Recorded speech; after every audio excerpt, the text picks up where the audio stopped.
Hello, everybody. Welcome to the Have You Ever Played podcast, the only podcast that's sold out within 30 minutes. I'm Matt, aka Matt Fondude, and who are you? I'm James, aka Afro40. And James, this is a very Sony heavy week. We got a lot of Yep. PlayStation Sony news to talk about, and I'm just gonna just dive right into our topics. The opening joke of the episode, the sold out in 30 minutes, is in reference to a sad tale that happened to me this morning. Oh no. Uh, I tried to order the 30th anniversary PlayStation DualSense controller that looks like the PS1 controller. Have you seen those? No, I don't think I have actually. Well, take a look at it because you can't own it unless you want to pay a scalper for one. So Sony just released. We're going to talk about the PS5 Pro, but there's Oh a boy. PS5 Pro and a Ooh. PS5 and all these different models of this retro. It looks like a PS1 colored console, but they're also doing controllers as well, and they look really nice. hmm Okay, one thing, side note. I'm not actually a fan of white primary colors for like a console. I think black just looks cooler. And ever since PS5 came out, I feel like I hadn't realized it, but that's like thrown me off for a while. Like the controller looks very odd because the primary color is just white and then it's like black on the bottom half. Well, I'm used to it now. I Yeah. think what's funny, not to get too off of a tangent, but it seems like every time a video game console comes out, if it's primarily black or primarily white, whatever the opposite version ends up being the cool version. Like an all white PSP is very cool. An all black Wii is hmm kind of sick. It's whatever the opposite is, you know? It's Yeah, kind that of is true. interesting. Yep. It's the grass is always greener. But anyway, I need to get this out because this happened to me this morning.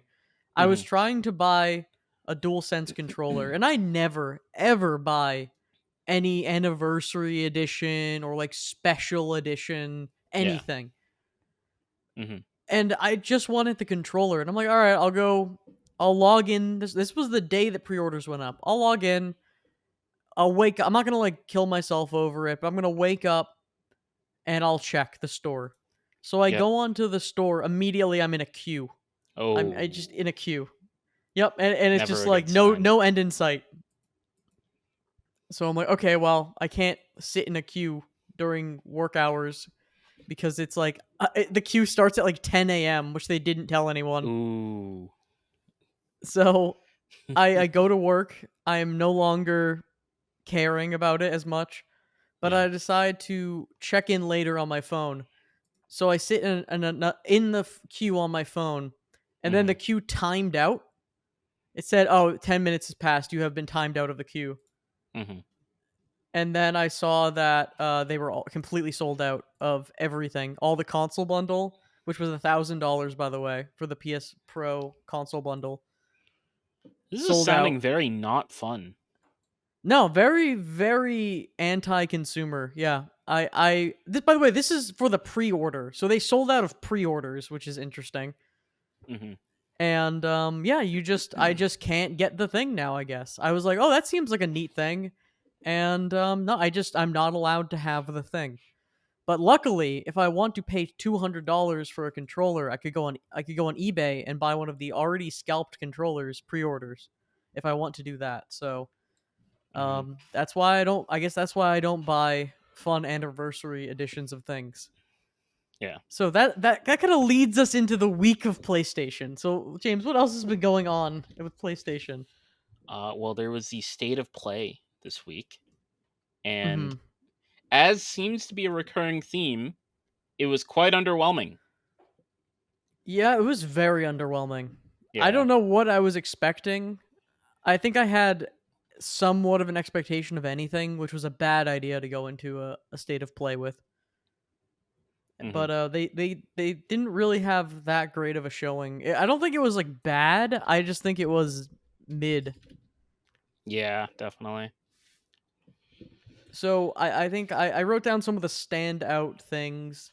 from Hmm. the state of play. The first thing they announced was Astrobot seems to be doing really well, and they're giving a free DLC, which is coming soon, which is cool because that game seems very fun. Unfortunately, I will Yeah, never play it as it yeah. is PS5 exclusive. Yeah. The really funny thing about Astrobot is, the whole meme of the PS5 not having games. Hmm. I The remember when that reality, game yeah. first came out. I saw so many people. They were like, "Funny how he's playing Astrobot on his PS5 instead of his PS5 has games." Well, that's something we could talk about with the PS5 Pro announcement. So that was actually Hmm. before the state of play that they announced the PS5. The PS5 Pro, and everyone's been expecting it because that's what they've been doing now. They've been doing like a higher end model, but at the price point of $700 with no disc drive and no games, people are kind of questioning why should I even bother? Because it feels like to a lot of people the PS5 hasn't even really released yet, especially with Yeah, the delays. yeah. It's actually really interesting because it doesn't feel like it, but we're gonna be on the next generation of consoles in like a few years, probably. It's really weird. Well, the Nintendo Switch 2 just leaked recently. I don't know if that's Hmm. accurate. There's a bunch of like scans that seem dubious of models of the Switch. But I mean, they're going to make a newer, powerful Switch like console. I think that's Yeah, inevitable. So that is around the corner, and Nintendo needs it the most. But yeah, it does feel like, yeah, it would almost be gearing up for a new generation. But no one's interacted with anything from this generation. There's barely any games. yeah. Man, the economy being in a weird place has really had an odd effect on this current generation of consoles. Well, a huge part of it was COVID and the supply chain shortages and chip Yeah. shortages, and no one could get a console for like 2 years. Hmm. So it really, kind of kneecapped PS5 games because all the PS4, like every game that was on PS5 was still getting released on PS4 because no one could play them. Hmm. Yeah, I mean, and then of course, I mean that probably also plays into the cost of the PS5 Pro as well, where it's Well, like, the Pro is also the like enthusiast build. If yeah, you're really into games, you're gonna buy the Pro. hmm, really into non-physical games. Yeah, well, you can buy a $60 disc drive extension if you want to play your Yep. physical games. Yeah, yeah. I'm actually Yeah, looking this I up. don't know. So it costs $200 more than the PS5 did at launch. I wonder if that's normal. Is that normal for pro consoles? I don't the Pro I feel like the Pro has really been introduced with the PS4 Pro. Although I know there's different SKUs of the Okay, PS3, so and I don't really know what Xbox does because they just keep announcing an Xbox with some a sort of letter a or new number. series. Yeah, Um, I like it's not a joke. I genuinely don't know what the best Xbox is. yeah. I can't even begin to know. Okay, so I looked it up. The PS4 Pro costs just as much as the regular PS4 at launch. They're both $400. So it's interesting that PS5 was like $500 at launch. This is a $200 increase. Well, if you want a gray skin, you can also pay $1,000. Well, you can't now. Uh, I was but about to say I can get it in non-white. if you were a robot and part of a scalper's bot farm, you could own for $1,000 a gray PS5 Pro Oh boy. in a bundle. I'm very bitter about that because it was like the one thing I just wanted the controller, and maybe I'll get one at some point. But it was just neat, and I don't think anyone who wanted one is actually going to get one. I think literally just they've all been scalped, Hmm. which is very cool, Yeah. and really makes me feel good about. Well, it really makes me feel good about wanting to buy one in the future. I would never ever buy anything from a scalper. Don't worry, my grandkids will get me a PS5 Pro. Yeah, Don't worry, the PS5 Pro will become. Actually, what's funny is the PS5 Pro regular model you can buy because no one cares. It's just the special one they're gonna resell. But Man. you know what's funny? These consoles, the reason I think people are buying them because they can resell old editions of things. Because I've been really Hmm. into PSPs recently and looking back at the PSP variants and how there's really cool like God of War one, there's like a cool like red and black one, and those ones are way more expensive because they're more sought after. They're kind of interesting. Yeah. But and that's nostalgic to play on that console, but like PS4 to PS5 isn't nostalgia. It's just video games at this point. You know what I mean? If I'm Yeah. playing on PS4, it's just a worse PS5. It's not Oh like, yeah. oh, I'm so nostalgic for PS4. Yeah. I saw a there was a kind of interesting Twitter discussion that unfortunately got into some anti or some pro crunch stuff for devs, but it started off good.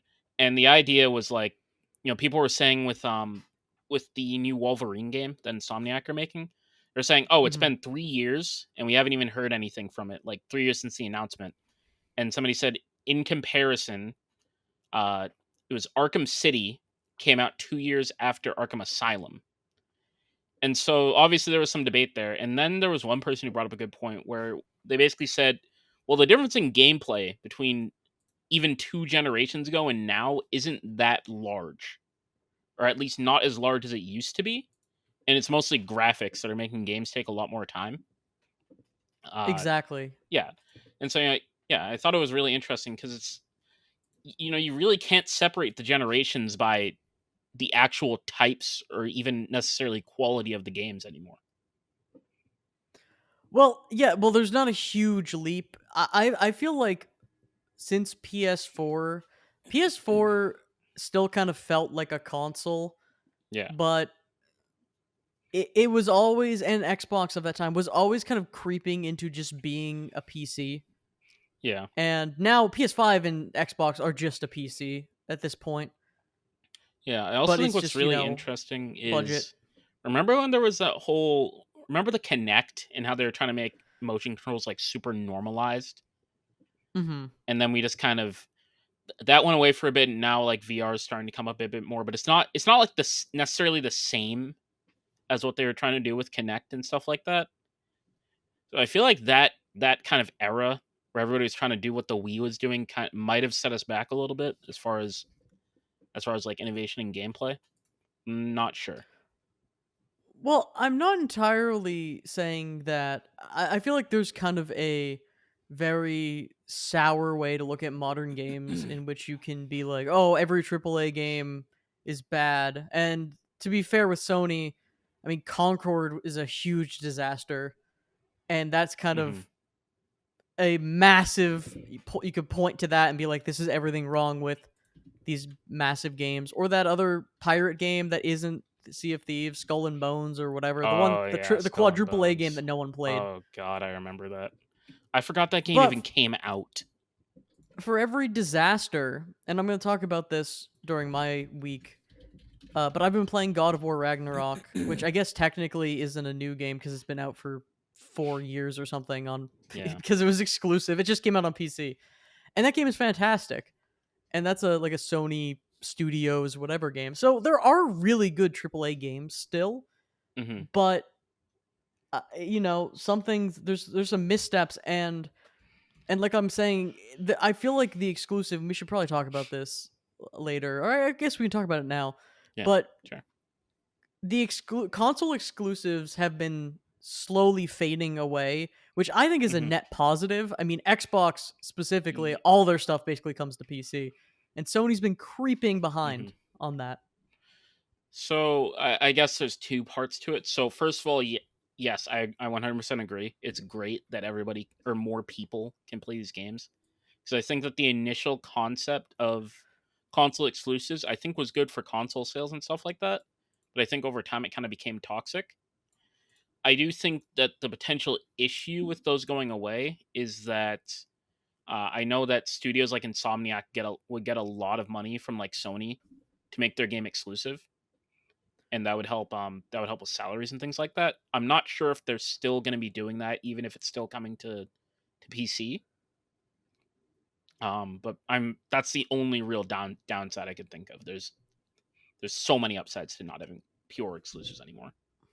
Well, it seems like Sony is now like publishing game. They're being taking when you start God of War or one of these Marvel games or something.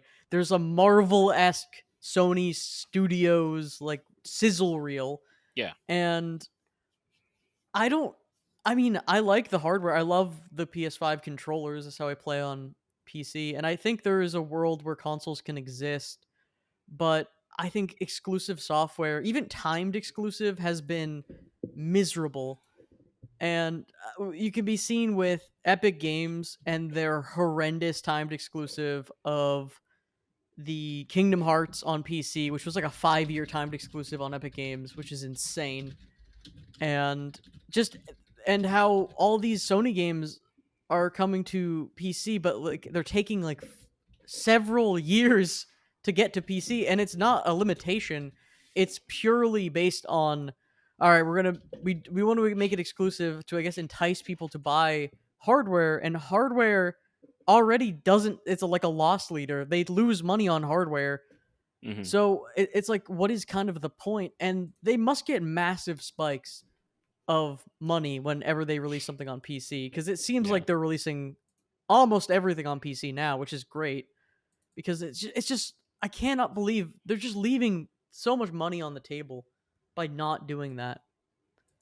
Hmm. And at this point, I mean, exclusives made a little bit more sense back in the day when hardware was novel. Now Yeah. Nintendo is the only one who's doing novel hardware. Again, a PS5 and an Xbox are basically the same thing at this point, and they're just kind of a PC. So why don't we Hmm. just put everything on everything, Yeah.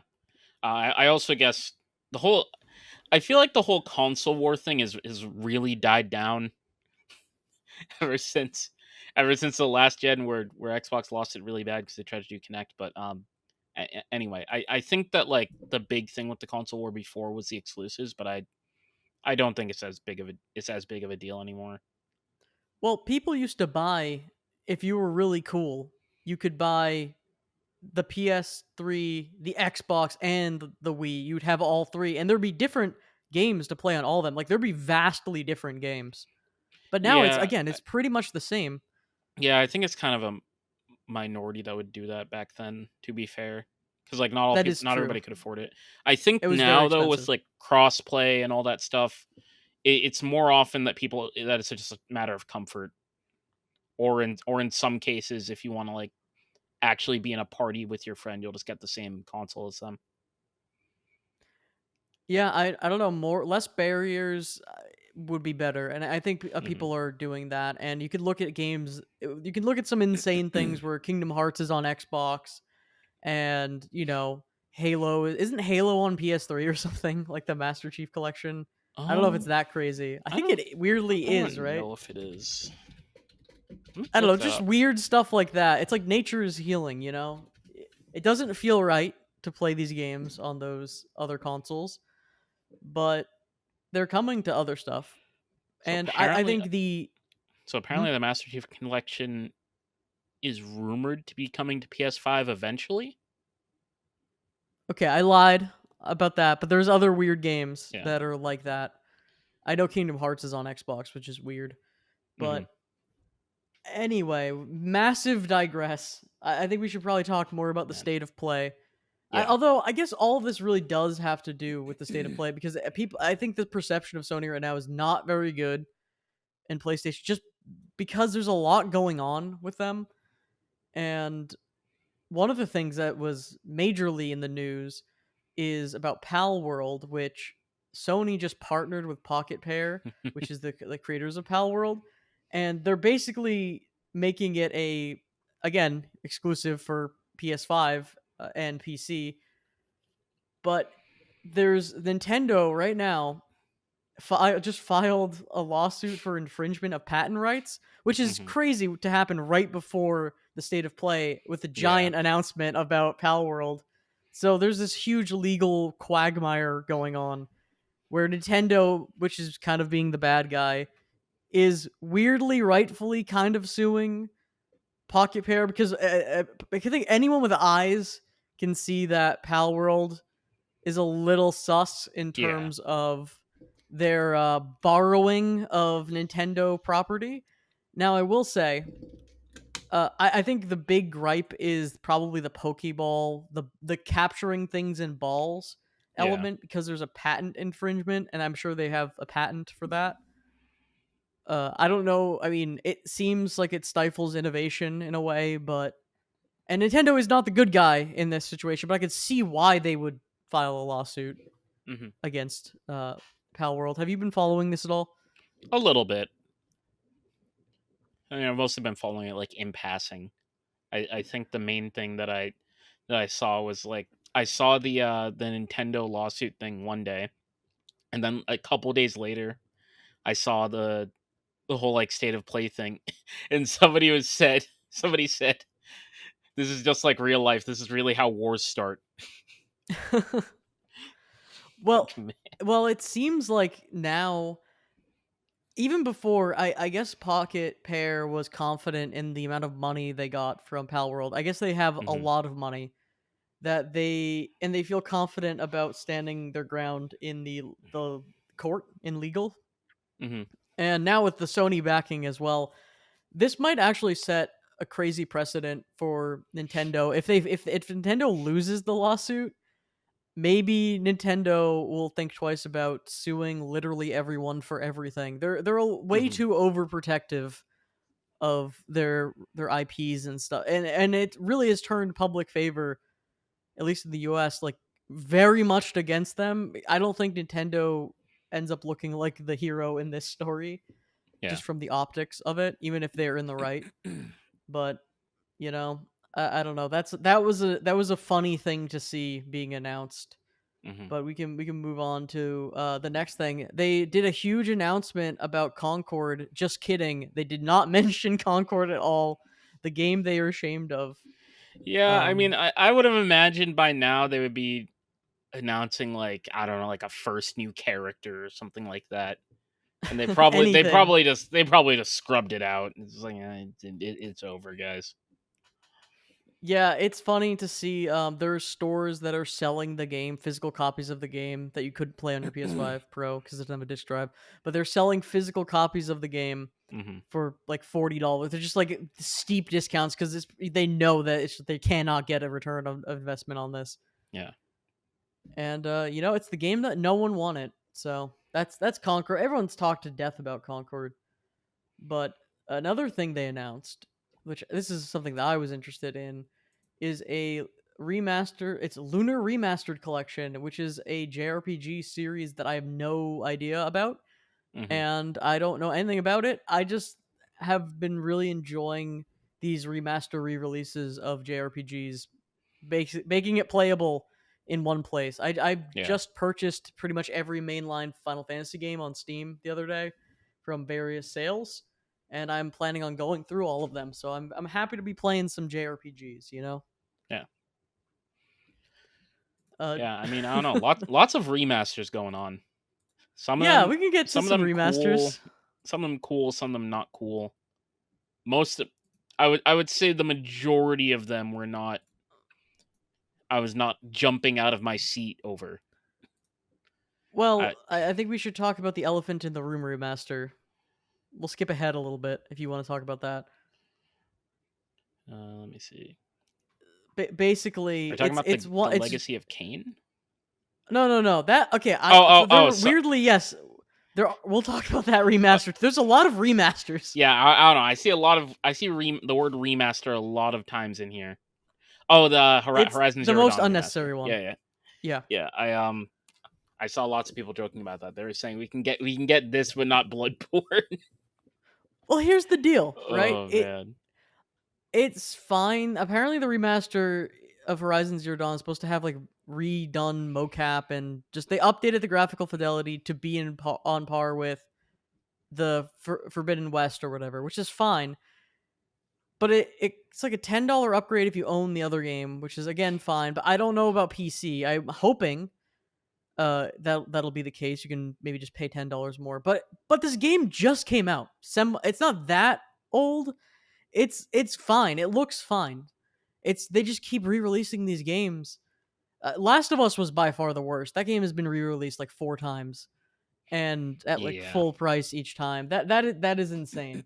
They don't. I don't know these remasters. They're way too soon, and I guess it's not that much effort to do it. That's why they're doing it, and they're just if people missed the game first time around, they're like, buy this. But it is a little embarrassing. It's a little sigh worthy when you see something like that appear. You know. Hmm. Um, it's not sigh worthy. James, have you seen any of the Sonic movies? I haven't, but I actually really want to because I've heard that they're very good, and all the Keanu Reeves hype is coming back because he's playing Shadow. So is he playing Shadow in the movie? Or Yes. okay. So here's the deal with that. I so we're talking about this because Sonic the Hedgehog. There's a Sonic the Hedgehog. It's like the Shadow Cross Generations game. Is having a movie pack where you're gonna be able to play as Shadow the Hedgehog, and he's fully voiced by Keanu Reeves in that movie pack, which Hmm. is wild because I didn't know he was playing Keanu Reeves was playing him in the movie. But I noted that it is probably his greatest video game role since Johnny Silverhand. It's about on par with that. And then I also noted there's a weird Idris Elba Knuckles Cyberpunk connection Yep. because Idris Elba in the Cyberpunk DLC. Yep. Yeah. So It's really basically, interesting. it's Cyberpunk. Yeah, it's really interesting the Sonic movies because it's like every time I hear about the voice actors in it and how they're like huge celebrities, it's always like they don't want to do anything, and then they hear, "Oh my god, new Sonic movie, I'm in." like, Well, the like paycheck must Jim be Carrey doesn't want to immense. do anything else. He just keeps hearing Sonic movie, I'll be there. Well, I wonder if Jack Black will somehow manage to be in Sonic 4 or this Sonic 3. Jack Black seems to be getting the most work of any actor in Hollywood right now and just making that money. I Just actually in looked Jack it up. Black is in everything. I was actually trying to look it up. So what else has he been in besides Borderlands and Minecraft? Kung Fu Panda 4, Mario movie. He's Bowser in Mario Okay, movie. yeah, Mario movie. So, but I mean, there's other stuff too. But I feel like in such a short time, it's like there hasn't been a movie that Jack Black hasn't been in like in a meme cycle of a movie. You know what I mean? It feels like Mhm. every time there's a meme of a new movie, Jack Black is somehow in it playing someone. Or I mean, Chris Pratt was like that for a little bit, but it's Yeah, crazy. And then Jack Black sings some obligatory song so it can blow up on TikTok. yeah, And they're starting to push. He's starting to push his envelope a little bit. I'm gonna say it. They're starting to. There's some Jack Black fatigue. As much as I like Jack yeah. I Black, don't know. I feel like there's.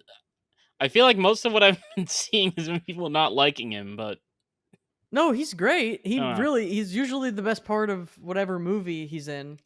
It's just there's some fatigue. There's some fatigue there. Yeah, no. I think what I've been hearing is like people didn't like Borderlands and they didn't like him as Claptrap, so it was like a double. Hmm. And then I'm hearing that people don't like the casting as Steve. That's a good cat. I feel like that's the fun. That's fine. I think that movie has other problems, and it's also meant for I don't know people straight out of the womb. So I don't really think we need to worry about it as much. Hmm. That movie is like they're gonna format it like sometimes they'll have a 4:3 or you'll have widescreen. It's gonna be formatted for iPad. That's gonna be its only viewing screen. It's gonna be formatted to fit around the folds of a rubberized iPad in an Applebee's being coughed on by a child. That's the optimal way to view that movie. So what else was oh yeah, you mentioned Legacy of Kain. Do you know anything about that game? I don't know anything about the game. I've heard No, the I name don't really before. know anything, but it like caught my eye, and then I quickly realized it was a remaster, and I'm like, wow, I don't know what this is, but it Well, looks I've cool. heard the name, and for funnily enough, I was thinking Kane and Lynch, another game that no one's played.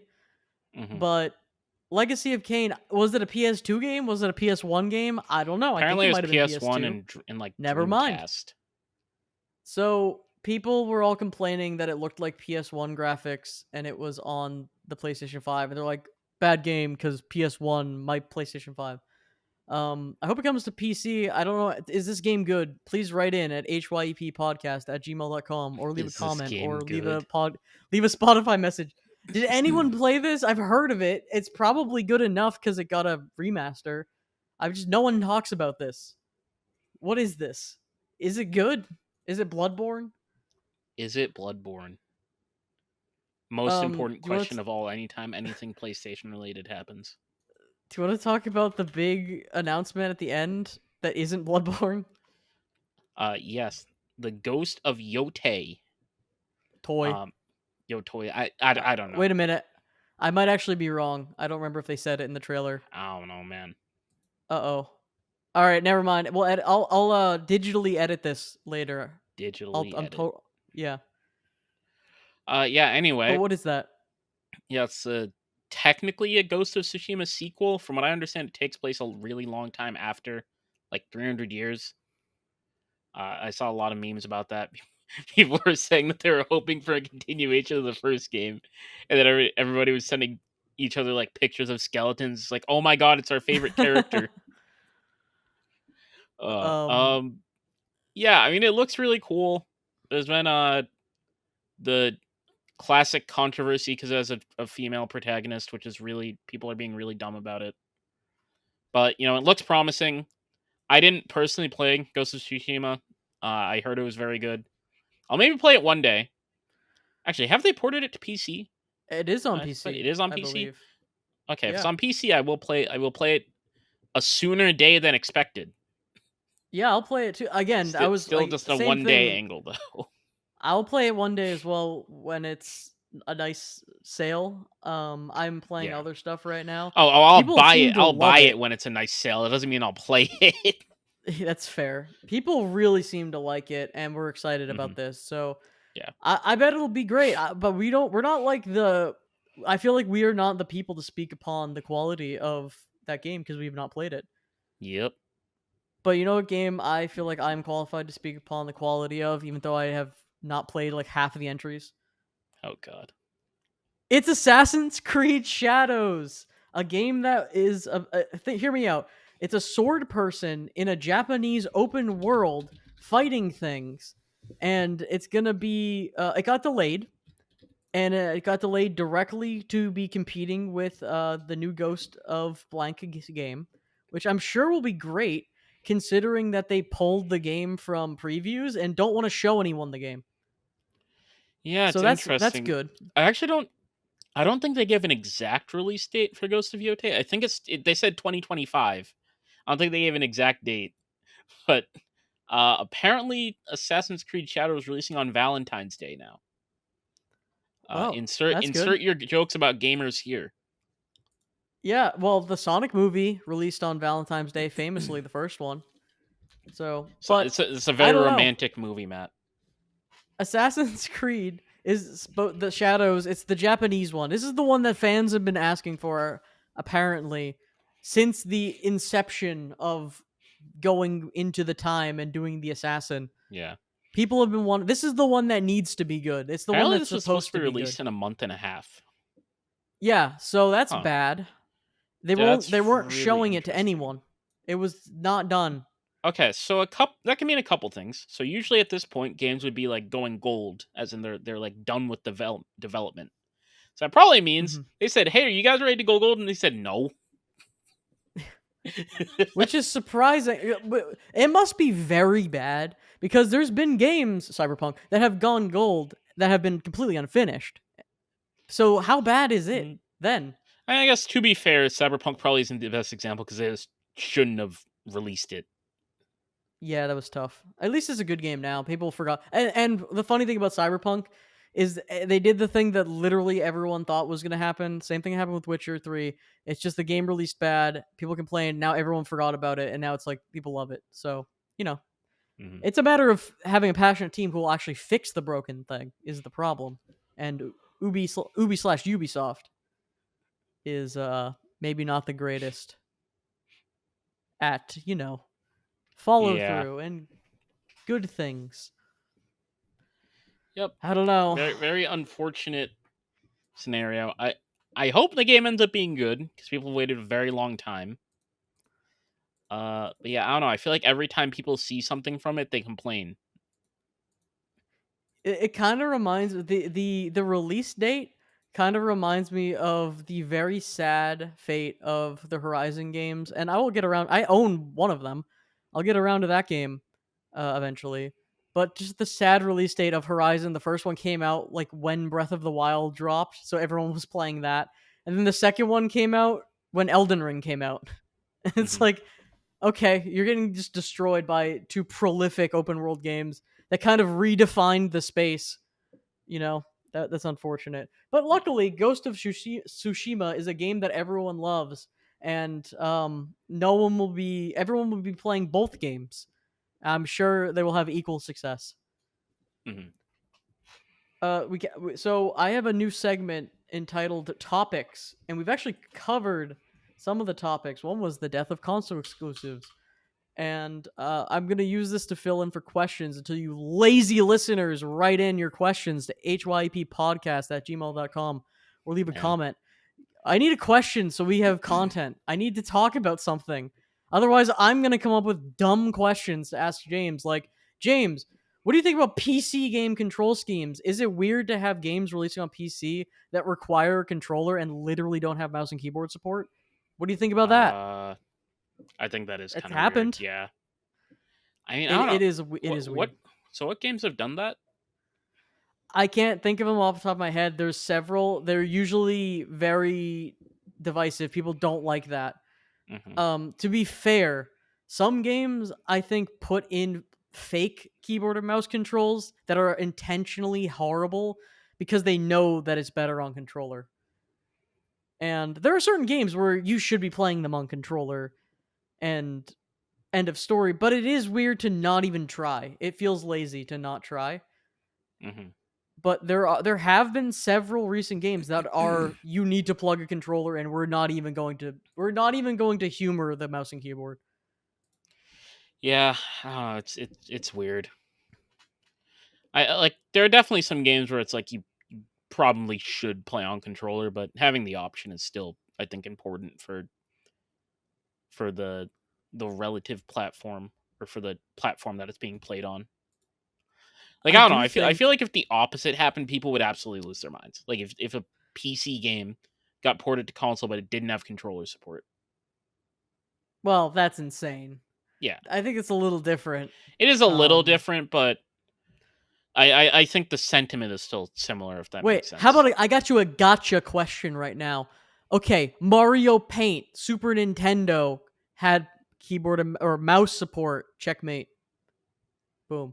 Damn, It came with the game, to be fair, but man. checkmate. Yeah, I don't know. I like how Yakuza does it, where it says like a real Yakuza uses a gamepad. I like that solution where it's just like, yeah, we know the game is terrible on mouse and keyboard. Just play with a controller. But if you want to be an idiot, play with the bad scheme. I kind of like that. I think that's a good solution. If you want to be an idiot.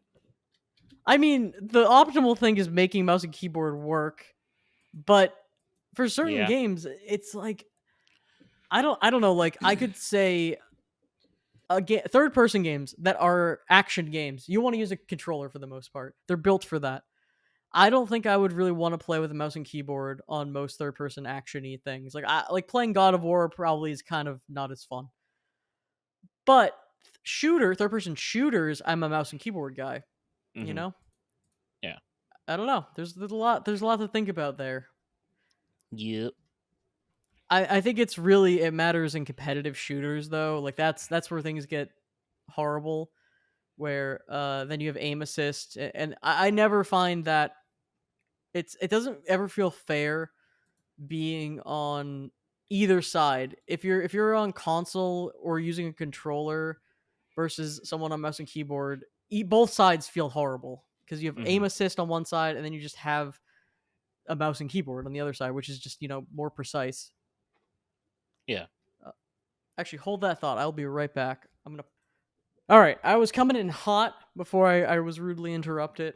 I'm gonna cool off. I'm gonna cool off, James. What are you hot about right now? What are your hot takes right now?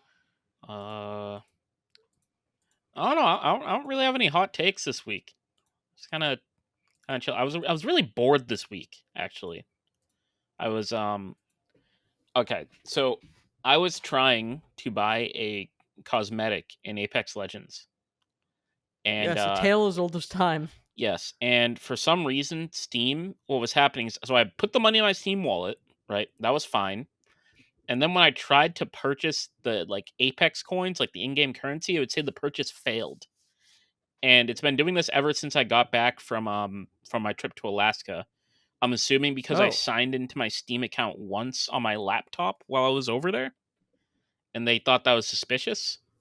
But it's only Apex Legends purchases that don't work. Everything else works perfectly fine. So hmm. I had this money on my account, and I'm like, well, I'm bored. I have money on my Steam account or in my Steam wallet already. Might as well buy something. Uh, and so I was looking through all the available games, and one of my friends basically told me like, "Hey, there's this new roguelike that's coming out in like a few days. That's in early access." Or they said at the time it was like a week. That was in early access, and they said it's kind of like a MOBA roguelike with co-op. And I was like, "Wow, I like MOBAs, I like roguelikes, and I like co-op, so I'll play it." And the game is called Raven's Watch. And so it's not too dissimilar from Hades, where you've got like a dash and it's top down, stuff like that. But characters have abilities in a similar vein to MOBAs. They have like a passive, and then they have four abilities. I think it's four. Yeah, it's four. Four abilities in ultimate, and throughout the game you get traits that upgrade your various abilities and stuff like that. Standard roguelike stuff. Uh, it doesn't do anything too crazy. Like you're going around a map that you have to explore, and you discover different camps that have different kinds of rewards. Like some have treasure chests that give you items, some have just a lot of money, some have like wave based time challenges and stuff like that. Uh, and there's also side quests on each one of the maps. And so how it works is you go through a map and then you do a boss at the end, and then you go on to the next map. And so it's nothing super crazy, but I've been having a lot of fun with it, and it just officially released today. They did like their 1.0 patch. I think the characters are really cool. I think they're all pretty well designed. They all have their own niches. They all get to like it's very possible to beat the game with all of them, which is really refreshing. Even if you get a crappy build, like you still get to do your thing. Obviously, some are easier than others to beat the game with, but I think it's fairly well balanced. I think that characters are all very fun. There are actually some pretty interesting enemies in it too. Like nothing groundbreaking, but it has like a day night cycle, like Dota does, I guess. If we're going with MOBA comparisons, and so some enemies change based on the day, whether it's day or night. Some characters change based on whether it's day or night. Like there's a werewolf character that's like she's like Little Red Riding Hood in the day, and she's like an assassin, and then at night she's a werewolf. Um, so yeah, I mean, if you're into roguelikes, if you're into co-op, if you're into MOBAs, you want just like a fun side game to play, it's definitely worth checking out. I think it's got 9 characters now, so there's definitely a decent amount of diversity. Of course, I don't play all 9 of them. I play like 2, It's but just cool to yeah. have a game that uses that MOBA gameplay in a non-MOBA like fashion. I don't think I can Hmm. really think of anything besides what's that game? It was a battle right or whatever. The one where it was just Hmm. fighting. It was like team fights the game. This Yeah. is like far removed. It's like PvE. So that it's kind of interesting because it really Yeah. does look like a MOBA if you look at the UI. Hmm. But yeah, it's got 4 difficulties. I think the difficulty scaling is really good in that game. I do think that with co-op, there is a bit of a spike in boss HP when you get to like 3 players that I kind of wasn't expecting. But besides that, I think it's generally pretty well scaled. The story is pretty cool too. Like as you rank up your characters and you unlock more like upgrades that you can randomly find, you also get like tidbits of their backstory and stuff like that because it's based on the whole theme of the game is like fairy tales and like folklore or various European folklore. Like the game's made Mhm. by a French studio, and like the whole concept is that it's characters from folklore, and they're like fighting in a nightmare realm, so people like don't have nightmares or something like that. Um, and they've all kind of they all have like little twists on them, like with Little Red Riding Hood, like the fact that she's a werewolf. Um, His character Beowulf, who I'm assuming is like just the Beowulf from folklore. I haven't read all his lore yet, but the main difference with him is that he has like a pet dragon because he killed a dragon and it had a baby like a baby drake and he couldn't bring himself to kill it, so he just like kind of kept it and he just walks around with it. And the joke is that he's old. That he's like the stereotypical old like veteran guy, but like he keeps a baby dragon with him. Have you played any of the co-op? Is it more fun solo or in a group? Yeah, I've played co-op. I've played with up to 3 people. I haven't played 4 yet. I will say though, the matchmaking, it's kind of hard to find games. I don't know if it's a player-based thing because I don't imagine many people are queuing matchmaking, but it's kind of hard to find games and people leave really quickly from my experience. So Um, it's like a MOBA. yeah, I mean it's not like a huge deal, I guess, because like yeah, I wouldn't want people to be punished for leaving. Like it's just a co-op roguelike. Runs are pretty disposable, I would say. But yeah, it is a little sad. Sometimes people will like there's a character Aladdin who he can like spawn items for you using like a resource that he has that he only gets it. I think he only gets it at the start of each chapter. Like what people would do at the start of the game is they'll spawn in all their items and they're like, okay, we're ready to go, and then they'll just leave. It's like why did you do that? Like that's very like contradictory. Like it's very nice for you to spawn in all these items for you, but now you're gonna leave. It's like I don't damn, know. You never know with some people. Like people can just leave games. Sometimes people actually are like, "Oh, my bus is here." I don't know. Like weird stuff my happen. Like bus sometimes is people here. rage quit. Well, you ever think about like times where you've had to leave a game and you're like, "Oh man, everyone thinks I'm rage quitting, but I actually literally my house is Yeah. on fire." You know what I mean? Like weird Yeah. stuff like that. I guess one thing is I don't think the game has text chat. It only has voice chat. Oh So that god, that's might be cursed. part of it. And I haven't really had anybody use the voice chat, to be honest. I know it's there and I know it functions. It's just like it's not I've a you don't really have to communicate much. Like as long as people know not to attack the enemies that are outside of camps because it's a waste of time. 'Cause you're not like attacking anything that's towards any sort of objective. And like they know that you want to get like the vision camp before you go through all the other camps because the vision camp tells you where the other camps are, and like it's just generally more efficient. Like as long as they know those like 2 things, you're pretty fine. You don't really have to talk at all. Uh, Especially with like how the game is paced, where for the most part it's just about clearing camps as fast as possible. There's no like coordination, like oh I'll use this ability and then use this one. It's like no, you don't really need to combo anything. You just kind of press your buttons and you're good to go. It does seem like there's a little bit lacking in terms of having a game that doesn't have player versus player elements with that style of gameplay. Does it stay fun? Uh, Is it only 4 skills or whatever, however So many it's 4 skills, abilities? but they can like really change depending on the traits that you get. And so the idea is like every time you level up, 'cause, like enemies give you XP like a MOBA. Every time you level up, you get to choose a new trait, and then items can supplement those traits. And there's stuff you can buy in the shop that can help you upgrade them. So yeah, I mean, given that I only play 2 characters, I'm like, and my Steam arrows aren't necessarily correct because I leave the game open. I would say I'm like 25 hours in, and I'm only now starting to get like a small hint of boredom. But they just released a patch today, so it's probably going to get like reset. And also, technically, this patch is like the official launch patch before it was like early access. So the game literally Mhm. wasn't like complete. Um, I would say like the average person can probably get nearly 30 hours out of it. And it's a $25 game, so That's pretty good. yeah. And obviously it's a roguelike, so in theory, if you're like really into experimenting stuff, you can get a lot more mileage. Like 9 characters, they all have at least 4 builds. Because you always get like a starting trait, which is like um, or a starting talent rather, which will like upgrade your like passive usually, or it'll give you like a little quest to do that'll give you an upgrade at the end, and you kind of build around that.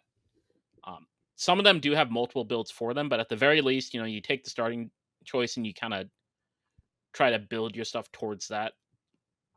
So, 4 builds for 9 characters, you've got like 36 options in theory, then 4 difficulties. And then there's also the idea that you obviously won't win every run. And I would say average runs, it's kind of like Risk of Rain, where it's time limited. For each area, it's basically at the end of the time limit, you'll have to fight the boss of the area. Like you'll be teleported there, and I think it's 18 minutes per area or something like that. So you're looking at like an hour for a playthrough, I would say, something like that. Well, we're running out of time, and I want to complain about something because I got refired up because I looked at my notes Hmm. and I remembered that I just want to round out and end this podcast with more complaining. Where I was at a retro game store over the weekend. Hmm. It was spontaneous. It just was there was a retro game store, and it just happened to be where I was. So I went in, and retro game stores are some of the most depressing things in the entire world because it depends on how it's set up. Sometimes they're like for the love of the game, whatever. I don't know. This was clearly a NFT crypto bro type, like Oh one of those no. places where it's like Pokemon cards, selling Pokemon cards and like grading Pokemon card kind of like vibes. And I was looking at all their stuff, and it was the typical. There was a Wii in the window with like no accessories. A standard Wii, it was like $200 or something ridiculous, loose, just like loose consoles. There was just a floor of broken PS3s for $50 each for parts, and it was just Hmm. every console in there was $100 overpriced, even for online prices. It was just absurd, and it makes you feel sad. And then I was also looking at the games in the cases, and they had some rarer games, and I mean, their prices weren't actually that bad on some of the games. Like, I don't know, like a SNES game, like Mario World was like $40 or $30 or whatever. Hmm. Maybe not Mario World, but like the games were priced for online pricing, so it was not terrible. Um, it Yeah. wasn't good, but I discovered a heinous thing, James, Okay. and so I went to purchase. I was looking at games, and I found Rayman Junior, the weird edutainment game on PS1, and it was eight Hmm. bucks. And I was like, "Oh, I'll pick this up." I mean, the case literally had like goo on it, and it was kind of like Oh. broken, and it was covered in like goo, like children's goo from the days of yore. And I was like, "Okay, this is gross, but maybe it'll wipe off. Let me see if the interior manual is in good condition, Hmm. or if it's the goo is inside or outside."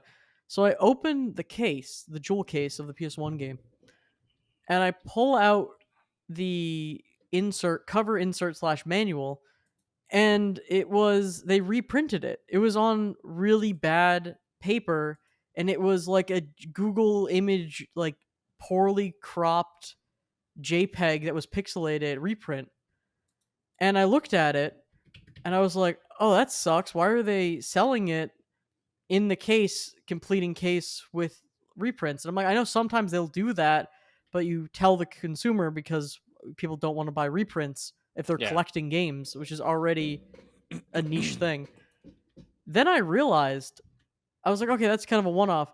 Then I realized I started looking around, and a majority of the stuff they were selling was one, the cases, a lot of the case art was clearly they took boxes that were not the original box and reprinted things and were selling it for in box prices instead of loose prices. Hmm. So that's heinous.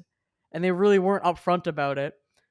And then half of the games they were selling that were like GBA and DS were reproduction carts because they were selling a ton of reproduction carts of Pokemon games, which luckily those ones, at least some of them had a sign, but Yeah. but they were selling them for like $60. They were Ooh. selling them. And Pokemon games right now on DS and GBA are absurdly priced. Like a DS inbox copy of like Black and White, I think is like $120 or something stupid, which is already dumb. But Hmm. they're selling reproduction like bootleg carts for pricing that is closer to retail. And I've realized I'm like, wait, people are who don't really know what they're. I mean, I guess for the people, those stores, if you know anything about anything, you're not gonna buy anything in those stores because everything is overpriced. Hmm. And I see so many people walk into those stores and look and be like, oh look, it's a Nintendo. I had one of those, and they just Or drop like two Nora. hundred dollars on an NES or something. And it's Yeah. just like, I guess if it makes them happy, whatever. But it just is sad to see, and they buy up probably all of this stuff from yard sales and whatever. And people, well, Hmm. actually, here's the worst thing: they take trade-ins and sell-ins. So what they're doing is people are bringing them all their old consoles. They're probably giving them like $10 and then reselling their stuff for like a 10 times markup. Oh, the Just GameStop insane. classic. Yeah. Um. It was really sad. They had it a SNES Mini for like $200, which is just insane. Hmm. Um, and just all the. But then I'm like, how can I trust anything they sell if half of it is reproduction carts and half of it is reprints, and just none of it. Like, there's no transparency. You can't just have all that stuff mixed together because it's just not. I don't know. It's really scummy and not good. But Hmm. they seem to be doing well. They actually had like two locations in the place that I was at, so they seem to be making money hand over fist there. But really, really not good business practices. Very, very scummy. Hmm. Yeah, that was my last heated thing, I guess. I had to get that out before I forgot about it because it happened so recently. Yeah. I mean, yeah, I don't really have too much else with my week. I guess two things. So first, Deadlock released patch notes today, and they had a very funny detail. So they added an anti-cheat detection system because there's since the game started getting big. They're technically still in like beta, if even that. So, normally people aren't super into anti-cheat yet, but they started implementing it because they've had some cheaters. And this is a direct quote from the patch notes. It says, when a user is detected as cheating during the game session, the opponents will be given a choice between banning the user immediately and ending the match, or turning the cheater into a frog for the rest of the game and then banning them afterwards. That's hilarious. So you can everybody so the people on the other team can vote, and they can just make the cheater a frog.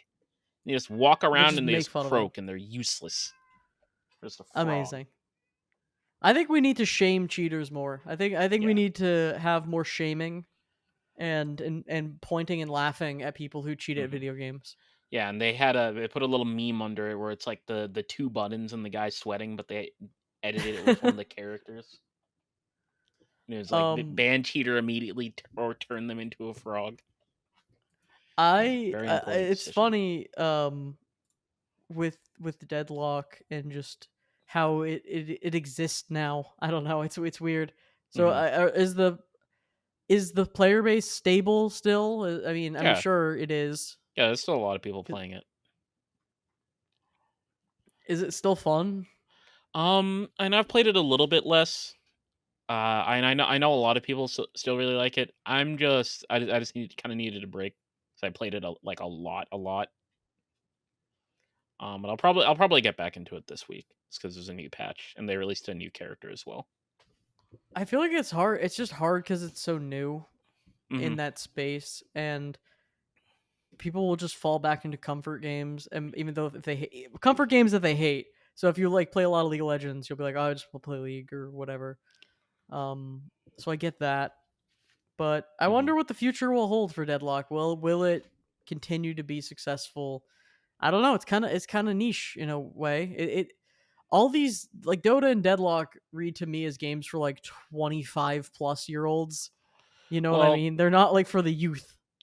Well, I think the thing with Deadlock is that it's a shooter and it has a lot of like movement mechanics, so I think it does attract a bit of a younger audience. Like I know that there's a lot of overlap with like the Overwatch player base, Valorant, Apex even. And then it also captures some of the MOBA audience. Like I know a lot of Dota players, they'll kind of have like their Deadlock hour or their Deadlock day as streamers, which has always been like which is really interesting. Because like obviously they know some employees at Valve, or they know of Ice Frog, right? And so it's a game kind of made in a I don't want to say a similar vein, but it's like you know what the people are like, you know how they balance stuff, like their reputation.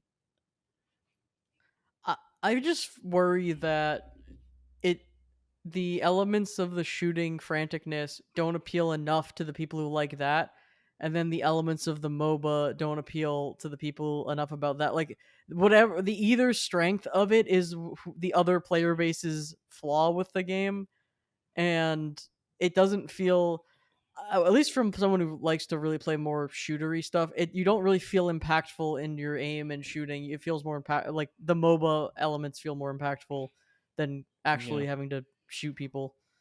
Yeah, I mean, I think So part of it also is that uh I think lots of the people that are into these bigger shooters, I think generally speaking most people have played League, and lots of people are into the bigger shooters, they've played League before, but to be honest, lots of them are kind of shit at it.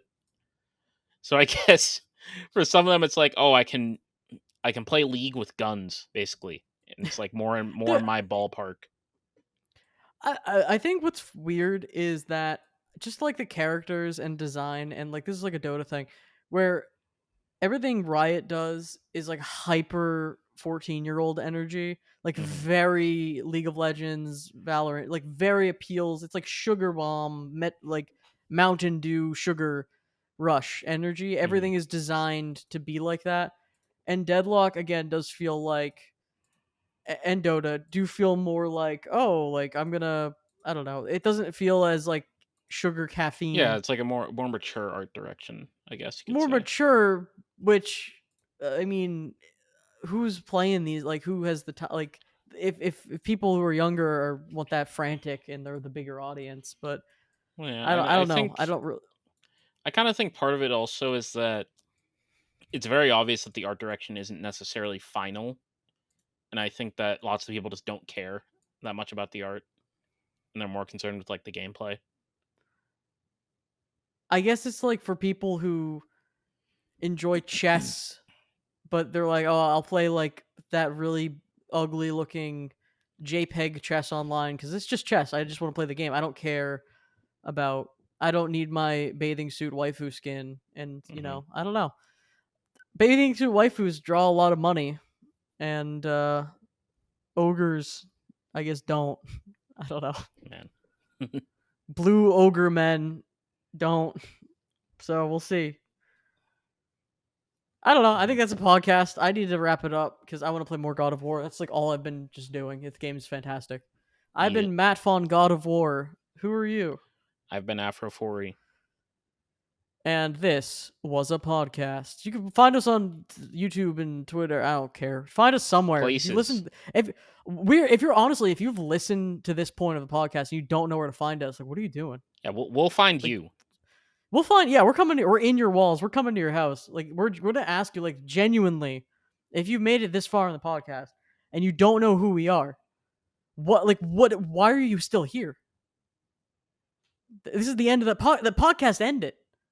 Yep. What? We're not even. What are you doing here? We're not even going to say anything for the. We're just We're going to not even end. real. We're not even. We're AI. You thought the podcast ended, didn't you? Because there was a big lull in the pod. No, it's still going. We're not going to leave Yep. until we're not going to stop until you stop listening. So you got to turn it off first. Stop right now. Do not listen.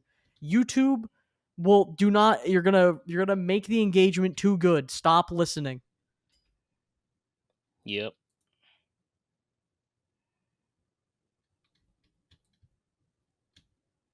Anyway, James.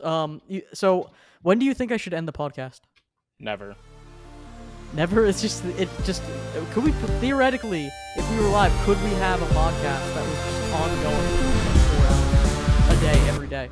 I mean, like in theory we could, but I don't think that'd be very